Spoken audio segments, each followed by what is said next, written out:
Hey guys, welcome back to another great game of CEDH. Hopefully everyone is excited for another gameplay. I definitely did not think moving would derail me so badly, so I definitely apologize to everyone for not having the normal weekly upload. Even now my setup is still not rebuilt, and I'm still on my laptop, so if anything sounds a little weird, let me know. But I think everyone should be pleased with the game. It was so fun to see, and oddly interactive in a weird way, although you'll have to see it for yourself. Also, if you want to support the channel, come check out our Patreon, as it's the best way to support the channel and help us produce the content you enjoy. Also, if you're interested in playing with us, hop on our Discord. We have an ever-growing community and we'll love to talk MTG or whatever strikes our fancy. And another benefit is we often let people know when we play and would love to meet some new people. Alright, block there, kill that. Oh, that is trample. Guess I'm just dead on board. Starting us off is Crimson, and he's on his version of Blue Farm. This is a 4-color shell that has a variety of combo lines, from thrasios to breach to adnas. This deck is highly customizable and can handle itself well against other stax lines by gaining some serious card advantage by both of its commanders. Next up is Fernando with Brago, and this king has gotten some pretty new toys in the past few sets, so Fernando is raring to go to try him out. And if you're interested, we did do a video deck tag, and we even got Brago himself to give up a lesson. Although he's a bit long-winded, so I suggest speeding it up for your own sakes. In the third spot we have Jimmy on Vega. This is blue-white control at its core. The key card in this list is Isochron Scepter. This artifact can not only combo for infinite mana with dramatic reversal, but can also grind insane value, as every time you cast a spell with Vega out, you get to draw a card. And bringing up the rear is mtga Loots on Tymna Tana. This deck is otherwise known as Blood Pod, and is what's known as a Meta Crusher deck. It's a stax deck that is highly customizable to what you want to hate on. Its goal is to grind the game down and gain advantage since you know what stax pieces are coming.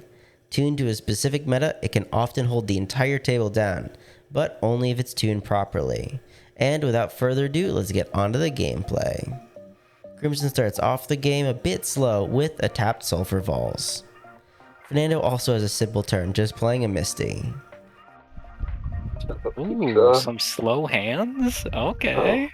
I'm going to, Don't cast ruin it a for me, Mana Jimmy. Crypt, Oh, you ruined it. play a Polluted Delta, and crack it. I'll get a Tundra. I thought we were playing nice fair magic. Same. 3 mana then gets Jimmy a Ristic Steady, to which Fernando responds by cracking his fetch for a Tundra, and lets him cast an Enlightened Tutor to put a Sol Ring on top. Loots just has a tapped Sacred Foundry.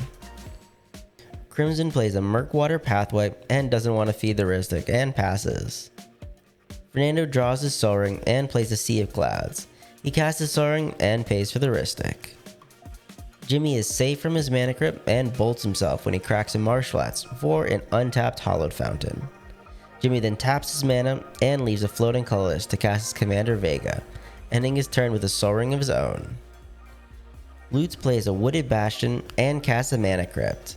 He doesn't pay the 1 and follows this up with a Finale of Devastation, where X equals 2. Elector Roof. Okay. You may or may not have read my mind, Crimson. Oh my god, and I cut to it. That's the best cut I've ever made in my life. Crimson has an Otawaru Soaring City as land, and plays 3 for Akira, Great Glass Spinner. He passes after giving another card to Jimmy. Fernando plays a Snow-Covered Plains, and for 2 casts a Prophetic Prism. He pays for the Ristic and draws off the ETB.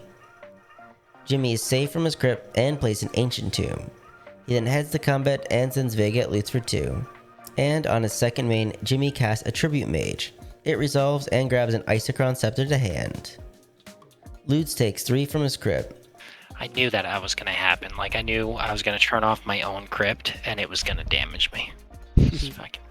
Loots has an Exotic Orchard as land and casts a Mindblade Render. He pays for the Ristic and then heads to combat.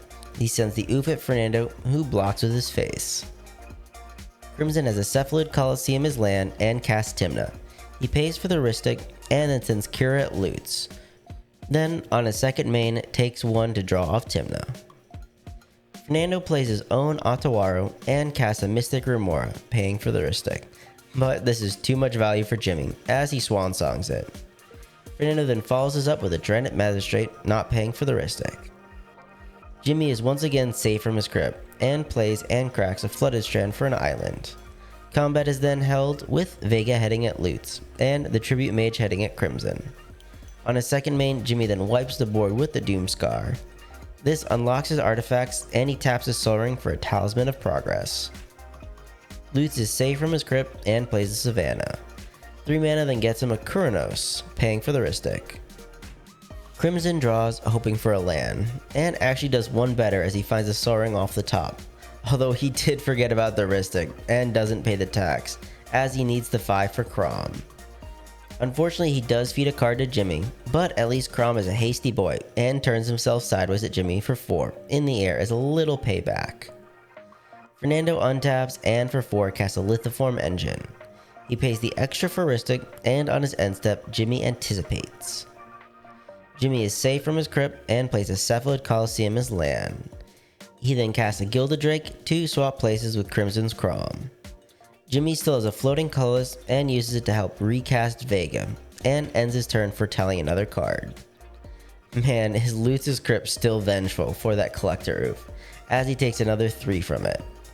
He then casts his commander Tymna, and pays for the Rhystic.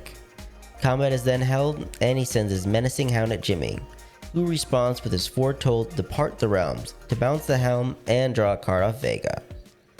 On Loots' second main, he was going to start casting spells, but holds back, not wanting to feed Jimmy any more cards. Crimson has an Ancient Tomb as land and casts a Fiery Covenant. He pays the tax and 8 life to take out Tymna, Kraum, and Vega. He takes another 2 for his tomb for a Talisman of Creativity, and still pays for the tax. He then follows it up with a Curse Totem, this time not paying the 1 and heading to combat.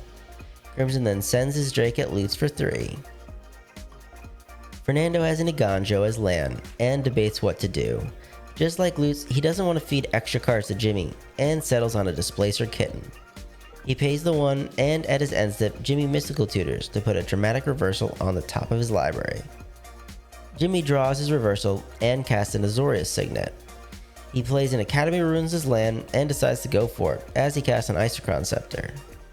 Crimson is worried this would be the end, and tries to Pactum Negation it, giving a card to Jimmy, with Jimmy then muddling the mixture it. But this opens up Fernando to muddle the mixture that muddle the mixture. This triggers the Rhystic and the Kitten, to which Fernando targets his Soul Ring. The Kitten resolves first and gives Fernando the mana he needs to pay for the Rhystic. And luckily for the table, Jimmy is out of responses, and the Scepter is countered, with Jimmy ending his turn with a Voltaic Key. Alright, rolling for Crypt. Take 3. Damn, this Crypt is killing me. That's what happens when you play Collector Roof from it. Oh, She boy. feels bad about it. She's like, this is what you're using me for? Take Collective Bull. This is actually hilarious that I might have to make this play, Oh boy. and I don't want to. Nature's Claim your own crypt. Nope. No. It's worse. It's worse than that. I'm He trying to think. if I know we're low on resources, but he has an Academy Ruins. He can start the combat. Yeah, so- okay. I know. Okay. Just- That's why I have to make this play, and I don't want to. Alright. Just It's wanted to hilarious, bring it though. up. Loots then pays 4 mana for a Chalice on 2, and an extra 1 for the Rhystic. Crimson starts his turn off by paying for the packs, and doesn't have much else to do other than sending the Drake at Jimmy for 3. Fernando starts off by casting his own Rhystic Study. He gets a trigger off the Kitten, which targets the Soul Ring, and he also debates paying the 1 for the Rhystic. Fernando does end up paying the 1 and then flickers his Soul Ring. And while Fernando gets his Rhystic, he is left with only 1 card in hand and has to pass. But at his end step, Jimmy uses his Academy Runes to put the Isochron Scepter back on top. Jimmy draws his Scepter and then Raven forms the Chalice. Jimmy does pay for the Rhystic, and before the Chalice is exiled, Luz responds with the swords on the Gilded Drake. He doesn't have any mana to pay for the Rhystics, but responding to those draw triggers, Crimson responds by flashing in a Notion Thief. Crimson doesn't pay for the wrist stick for his thief, so Fernando and Jimmy draw one card each, and the thief resolves. Now back to the first two wrist stick triggers. Jimmy doesn't trigger his, while Fernando does, giving the card to Crimson. The stack then resolves, and the Drake and Chalice are both exiled. Jimmy then uses his key to untap his Sol Ring, and then casts his Isochron Scepter, paying the 1. The Isochron Scepter resolves, and on ETB imprints a dramatic reversal. Jimmy then activates the Scepter, paying the 1 for the wrist stick. With the dramatic reversal on the stack though, Fernando responds with a Venser, Shaper Savant. Unfortunately, Jimmy does not have a creature counterspell, and instead flashes in a Snapcaster Mage to flashback a Mystical Tutor. He pays for the Snapcaster, but doesn't pay the tax on the Mystic, and Fernando lets Crimson draw, as he's still afraid of what Jimmy is going to search for. Jimmy ends up finding his swords to put on top, with the Venser bouncing the Scepter. The copied dramatic reversal then resolves and untaps Jimmy's non-land permanents. Jimmy doesn't have much left and recasts his commander Vega. Lutz wins his crypt and plays a Badlands. He recasts his Tymna. Yeah, But for child. yeah. I'm not paying. You Wait, guys how would does have to give Notion the. Thief read? If you were It's drawn to not draw a a May. card, If you choose to draw, you give him a. So I'm not paying. I won't. yeah, I'm not gonna choose to draw either. Pretty much the Notion Thief is nullifying the wrist stick status at this point. Oh my god! I just realized I can't draw either. Yep. Hilarious. Honestly, this just tilts Lutz hard. So much that Lutz actually sends his 1-1 at Jimmy, who eats it with his commander, and Lutz has the pass after that. Okay, how many cards in hand, everyone? 4. 2.